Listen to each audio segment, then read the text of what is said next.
پہلا سوال یہ کرنا چاہوں گی، میرا سوال ہے، عوام کا گلہ ہے، یا میں بولوں گی کہ خیبر پختونخوا کے لوگوں کا آپ سے گلہ ہے کہ سینیٹر ایمل ولی خان صرف تقریریں کرتے ہیں اور گراؤنڈ ریئلٹیز پہ اگر ہم آتے ہیں تو کچھ بھی نہیں نظر آ رہا ہے. کیا آپ اس بات سے متفق ہیں یا اس کے لیے آپ کے پاس کوئی جواب موجود ہے؟ میرے پاس جواب موجود بھی ہے اور متفق بھی ہوں. صحیح. متفق اس لیے ہوں کہ اس وقت میرے پاس مینڈیٹ ہی صرف تقریروں کا ہے. ایک سینیٹر کیا کر سکے گا؟ 2 MPs کو لے کے ایک سینیٹر تقریر ہی کر سکتا ہے. صحیح. جب میری قوم مجھے مینڈیٹ دے دے تو انشاءاللہ اس تقریر کو عملی جامہ میں پہنا سکتا ہوں، اور ہم نے پہنایا بھی ہے.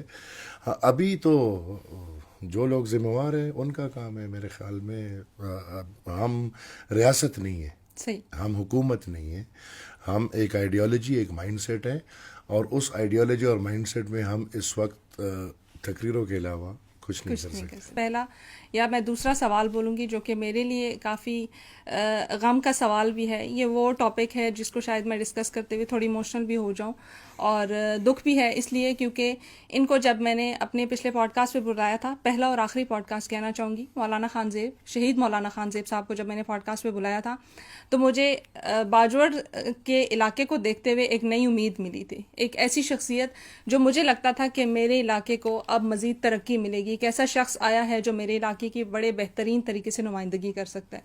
باجوڑ کا نام جب سنا جاتا ہے، جب وہاں کے نمائندوں کے بارے میں سوچا جاتا ہے تو کوئی ایسی شخصیت نہیں نظر آتی جو کہ ہمارے مسائل کو اس بہترین طریقے سے ریپرزینٹ کرے جیسے مولانا خان زیب نے کہا. No doubt he was a person with a great vision. بہت اچھا نالج تھا ان کے پاس، اور میری یہ خواہش تھی کہ میں جب اگلی بار ان سے ملوں تو باجوڑ کا ایک نیا رخ دیکھنے کو مجھے ملے. لیکن انفارچونیٹلی جو ہوا وہ ہم سب کے سامنے ہے. بتائیے گا کہ مولانا خان زیب کے کیس میں آپ نے، پہلا تو یہ سوال ہے کہ آپ نے کہا تھا کہ ہم ریاست کو نامینیٹ کریں گے، لیکن جب کیس ہوا تو آپ نے نامعلوم افراد کے حوالے سے کیس کیا.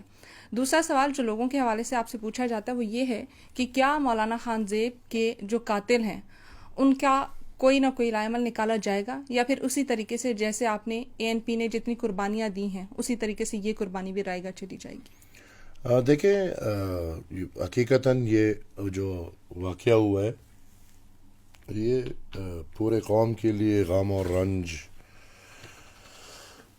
کا مقام ہے، اور ایک عالم دین، اور پھر ہماری بدقسمتی یہ ہے کہ ہمارے جو علماء ہے یا جو مولوی ہیں وہ پھر قوم پرستی سے دور چلے جاتے ہیں. تو ایک ایسا عالم دین جو قوم پرست بھی تھا، بالکل، ایک ایسا عالم دین جو پڑھا لکھا، تحقیق کرنے والا، کتابیں پڑھنے لکھنے والا، والا، دنیاوی اور دینی تعلیم دونوں کو ایک ساتھ چلانے والا، اور پھر کتابیں لکھنے والا.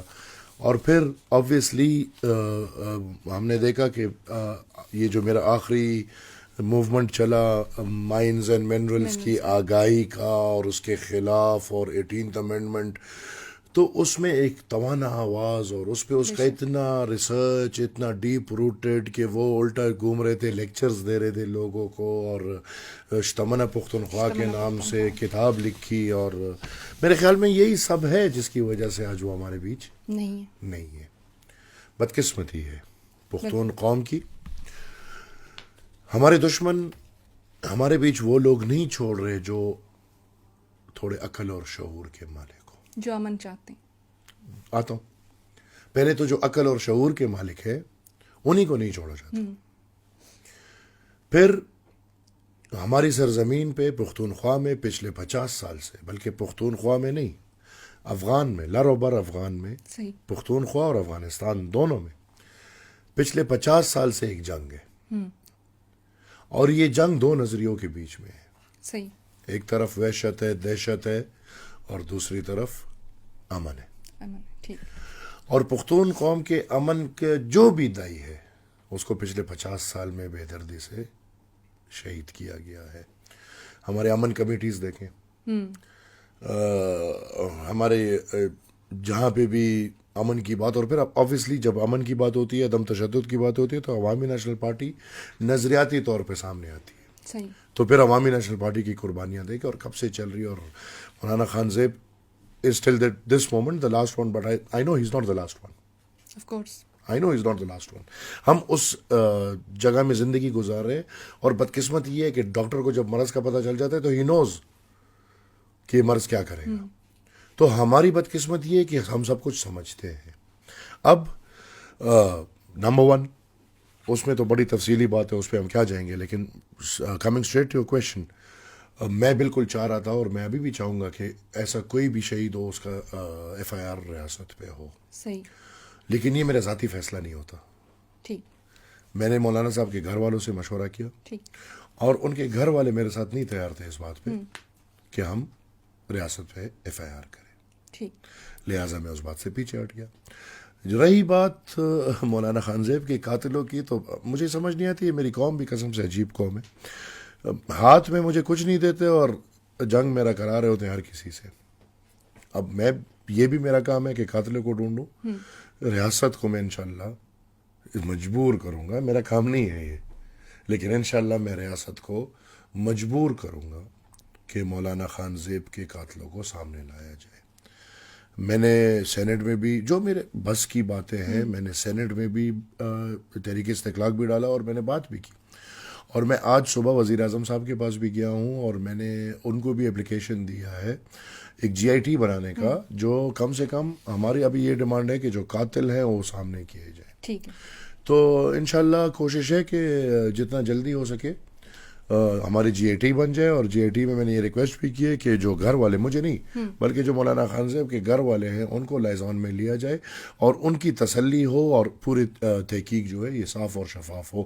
اگر نہیں ہوتے تو پھر ہم انشاءاللہ اس کے خلاف نکلیں گے بھی, اسٹرائکس بھی کریں گے اور ہر وہ قدم اٹھائیں گے جس سے ہمیں کم سے کم مولانا خان زیب کے قاتلوں کا پتہ چلے. باقی جو جنگ ہے, میں یہ بتا رہا ہوں اور میں بار بار یہ کہتا ہوں کہ ہم لوگ کوئی بیوقوف نہیں ہے جو ہمیں یہ دکھ نہیں رہا, نہیں, یا سمجھ نہ آتی. ہمیں یہ سب سمجھ ہے, ہمیں یہ سب دکھ رہا ہے. لیکن یہ پاگل پن اگر ہم کر رہے ہیں تو اسی لیے کر رہے ہیں کہ ہمیں فیصلے کرنے ہوں گے, یا اپنے آپ کو لو یا قوم کو لو. اگر ہم اس وقت اپنے آپ کو لیتے ہمارے لیے زندگی بڑی آسان ہے, بڑی آسان ہے.